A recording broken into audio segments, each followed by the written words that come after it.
Hello guys, আসসালামু আলাইকুম। আপনাদেরকে সবাইকে জানাই তো আপনারা সকলে ভালো আছেন। তো আপনাদের দোয়ায় আমি ইনশাল্লাহ ভালো আছি। তো আজকে একটা নতুন চালু হতে যাচ্ছে নওগাঁড়ে আরও একটি বাস কোম্পানি, 2 লাইন পরিবহন শীঘ্রই নওগাঁড়ে।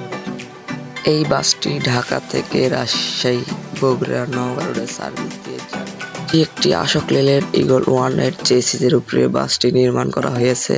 তো গাড়িটা দেখতে খুব সুন্দর, এমন মনে হবে যে গাড়িটা বাইরের দেশ থেকে ইম্পোর্ট করা হয়েছে। এখন ধোলাই করা হচ্ছে, ধোলাইয়ের পর ভিডিও শুট করার জন্য। যদি সিটের কথা বলি, তো সিট 2:1 ফরমেশনে বসানো আছে। তো সিটগুলো খুব সফট এবং নরম, বসে খুব আরামদায়ক হবে। তো সিটের সাথে একটি লেগ রেস্টের ব্যবস্থা রয়েছে, হাতল রয়েছে, মাথার কাছে একটু ব্যালিশ রয়েছে। তো বসে খুব আরামদায়ক ভ্রমণ আপনাদের হবে ইনশাল্লাহ। ভিডিওটা যদি ভালো লাগে লাইক কমেন্ট শেয়ার করবেন। আর আমার পেজে আমার ইউটিউব চ্যানেলের লিঙ্ক দেওয়া আছে, বিডি কিং বিজয় খান, চাইলে আপনারা দেখে আসতে পারেন।